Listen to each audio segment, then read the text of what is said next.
Being مسلم ہم blue کرتے ہیں کہ ہمارے لیے ایک ڈے آف ججمنٹ ہے.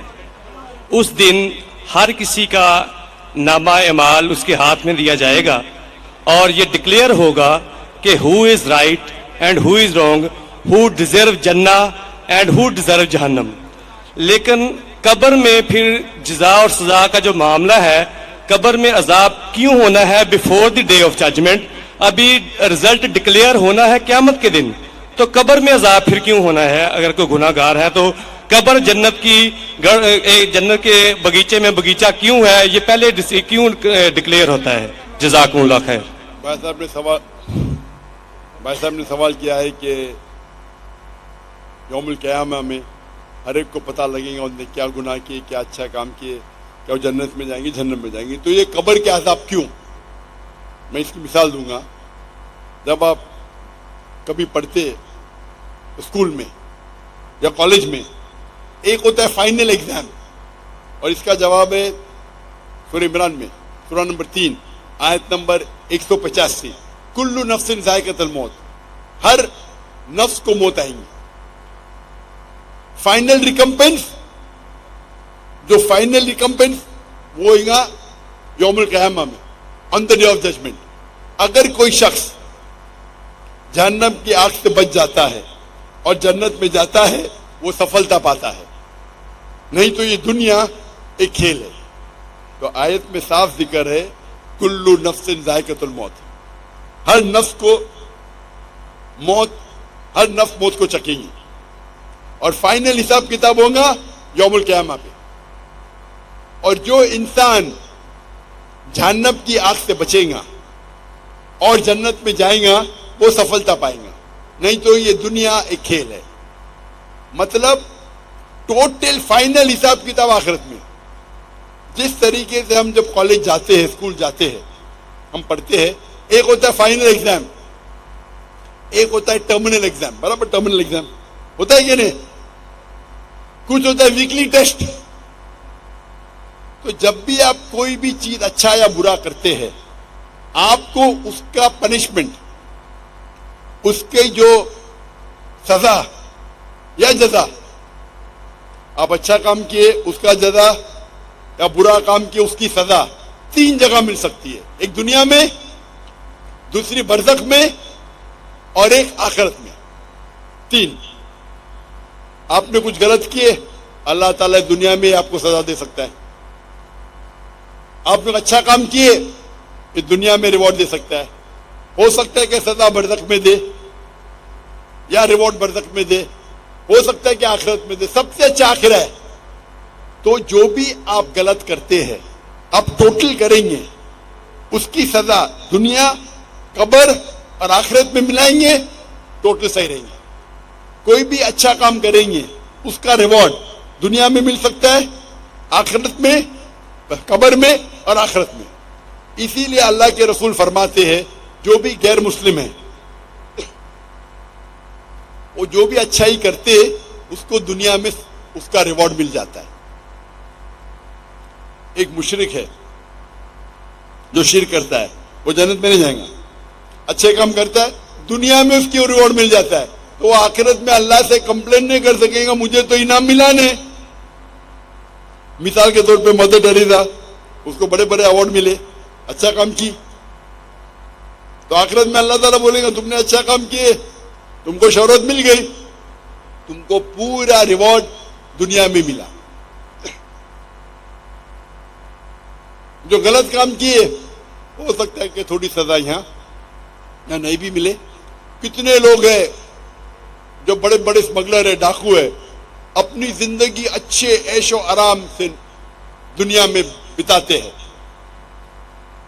اللہ تعالیٰ بولا چلو تم کو سزا یہاں نہیں دوں گا، قبر میں دوں گا اور آخرت میں دوں گا، یا صرف آخرت میں دوں گا.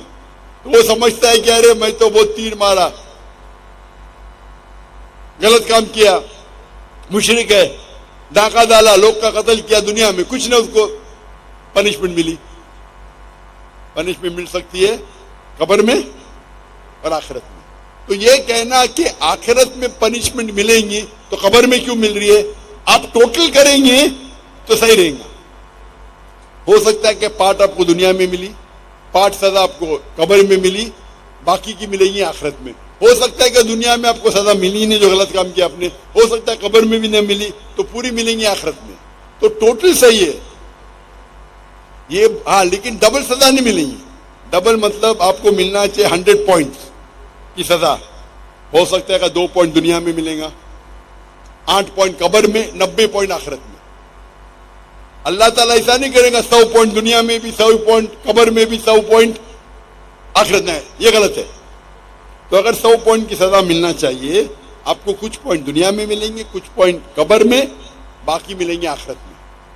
جو لوگ, اسی لیے اللہ کے رسول فرماتے کہ یہ دنیا جو ہے ایک مسلم کے لیے قید ہے اور ایک کافر کے لیے جنہ ہے. تو ایک غریب یہودی پھٹیلے چٹیلے کپڑے پہن کے, حافظ ابن حجر اسقلانی رحم اللہ ان کے پاس آتے ہو, بولتے یہ حدیث کی کیا معنی ہے, میں تو غریب ہوں اور آپ کے رسول کہتے ہیں کہ کافر کے لیے, اور میں کافر ہوں, کافر کے لیے دنیا جنت ہے, میں غریب ہوں, میرے کپڑے پھٹے, کہاں جنت ہے؟ آپ کے لیے, آپ مسلم ہیں, آپ کے لیے قید ہے, آپ تو عیش و آرام کریں, کہاں قید ہے؟ تو وہ فرماتے ہیں, جواب دیتے ہیں حافظ حجر اسقلانی کہ مسلمان جانتا ہے کہ جو اسے آخرت میں ملے گا وہ جنت, وہ اتنا عظیم ہے کہ اگر آپ دنیا کے سب سے امیر انسان بھی ہو, وہ آخرت کے مقابلے میں کچھ نہیں ہے, یہ قید ہے. آپ دنیا کے سب سے امیر انسان ہو, سب سے طاقتور ہو, سب سے بڑے راجا ہو, لیکن جو آپ کو جنت میں انعام ملے گا وہ اس دنیا کے مقابلے میں قید ہے. اور اگر وہ کافر یہ جانے کہ آخرت میں اس کو جو سزا ملیں گی, یہاں چاہے وہ بدترین سے بدترین انسان ہو, سب سے غریب ہو, سب سے بھوکا, پھر بھی آخرت کے اندر جو سب سے کم آگ آپ کے تلوے کے نیچے رہیں گی تو آپ کا بھیجا ابلے گا, سب سے چھوٹی آگ. تو اگر آپ کو پتا چلے گا کہ کیا آپ کو پنشمنٹ, سزا ملیں گی آخرت میں, اس دنیا میں آپ سب سے بدترین انسان ملیں گے, پھر بھی آپ کے لیے جنت ہے, تو یہ تشریح اس کی. تو ٹوٹل فائنل ریکمپنس آخرت میں ہے, ٹوٹل پنشمنٹ اینڈ ریوارڈ دنیا, قبر اور آخرت ہے. ہوپ دان سے ہم لاسٹ سیشن آخری کو سوال مائک نمبر 2 پہ مختصر آخری سوال. ہلو مسیح خداوند میں آپ سب کو سلام. جی میرا نام سائمن ناصر ہے. یہ آخری سیشن صرف مسلمز کے لیے, مائک نمبر 2 پہ جو بھی مسلم ہیں وہ سوال پوچھ سکتے ہیں. یہ آخری سوال صرف مسلمز کے لیے ہے, مائک نمبر 2 کے پاس جو مسلم ہیں وہ سوال کر سکتے ہیں. سر آپ نے سوال کیا تھا کہ یہ راؤنڈ جو ہے وہ مسیحیوں کے لیے ہے, یہ راؤنڈ یہ ڈاکٹر ذاکر نائک صاحب نے کہا, ڈاکٹر صاحب نے کہا تھا لاسٹ راؤنڈ صرف مسلمانوں کے لیے, لاسٹ راؤنڈ شروع ہو چکا ہوا ہے, اس کا آخری سوال ہے. یہ صرف مسلمز کے لیے سوال ہے, پلیز مسلم بھائی آگے آ کے سوال کر لیں.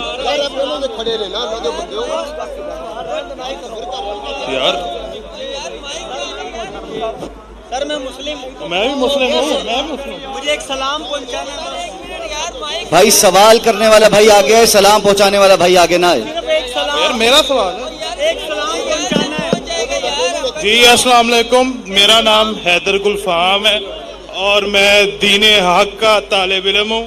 میرا ڈاکٹر صاحب سے مختصر سوال یہ ہے کہ آج کے دور میں بہترین جہاد کون سا ہے؟ ایک سلام پہنچانا ہے. مائک بند کر دیجئے, جی مائک بند کر دیجئے. جیسے میں نے کہا تھا کہ آخری راؤنڈ صرف مسلمانوں کے ہوں گا, اور جو سوال پوچھنا چاہتے تھے اس نے پوچھ چکا تھا, سائمن پہلے سوال پوچھ چکا ہے تو اس کو موقع دیا گیا ہے, اور اکثر سوالات غیر مسلم نے پوچھے, تو یہ آخری راؤنڈ ہے اور یہ آخری سوال ہے. بھائی صاحب نے پوچھا کہ آج کی تاریخ میں سب سے بہترین جہاد کیا ہے. آج کی تاریخ میں سب سے ہم دیکھتے ہیں معاشرے میں, ہمارے معاشرے میں ٹیکنالوجی بڑھ چکی ہے, سوشل میڈیا آ چکا ہے, کئی فتنے آ چکے, سب سے بہترین جہاد ہے جہاد اپنے نفس کے ساتھ. اپنی نفس کے ساتھ جہاد کرنا ایک عظیم جہاد ہے. ہم دیکھتے ہیں کہ ٹیکنالوجی بڑھ رہی ہے, سائنس بڑھ رہی ہے, کتنے چیزیں ہم کو سوشل میڈیا پہ آ رہی ہے, اور کئی بار مسلمان بھٹکتے ہیں اور قرآن اور حدیث پہ عمل نہیں کرتے. ہمارا جہاد ہونا چاہیے کہ ہم قرآن اور مجید کے نزدیک آئے, قرآن اور مجید کے تعلیمات پہ عمل کرے. تو میرے نزدیک آج کی تاریخ میں سب سے بہترین جہاد یہ ہے کہ قرآن اور مجید کے تعلیمات پہ عمل کرے. قرآن کو ترجمے سے پڑھیے, حدیث کو پڑھیے اور اس پہ عمل کریے. انشاءاللہ مسلمان پھر سے دنیا کے چوٹی پہ پہنچیں گا. آج کی حالت میں مسلمان کو لوگ نیچے دیکھتے ہیں, فٹ بال کی طرح لات مارتے ہیں, کیونکہ ہم قرآن اور حدیث سے دور ہیں. ہم اگر جد و جہد کریں گے, قرآن اور حدیث کے روشنی میں قرآن اور حدیث کے تعلیمات پہ عمل کریں گے, یہ سب سے بڑا جہاد ہے. وآخر دعوانا الحمدللہ رب العالمین.